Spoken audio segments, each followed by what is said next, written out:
Poor, maybe poorer than ever. Yeah.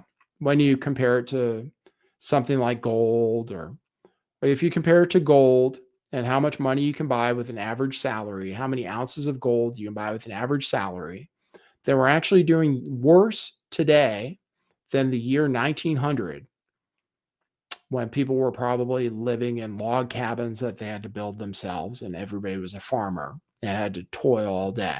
Like, they made $400 a year in 1900, the average income, which would buy you 20 ounces of gold. Today, the average income is $60,000 a year, which would buy you less than 15 ounces of gold. At the peak in like 1970, before we went off the gold standard, we actually did have an improved standard of living up until we went off the gold standard, where the average income would buy you like 1,000 ounces of gold or something before we went off the gold standard. Like 1970 was peak. Like the 60s to 1970, we were doing way better. One income, 2 cars, house, American dream, just based on the income you could make from a regular job like working at Walmart.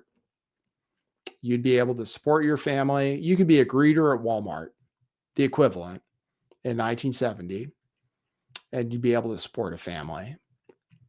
Now, in big cities, you have to make $250,000 a year minimum just to be able to afford a home at a reasonable ratio.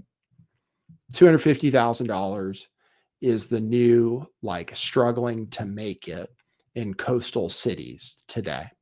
And in many other places, it's about $100,000 to $140,000, especially if you have children. Which the average household income is like 80. So the average American is actually poor if they measured it right today. They're actually in poverty, basically. They can't afford basic things that you need to participate in society: healthcare, childcare, house, car, phone, the technology that's required, etc. You can't afford it if you make the average. So the average American actually lives in poverty today if you measured it properly, because of central banks, basically.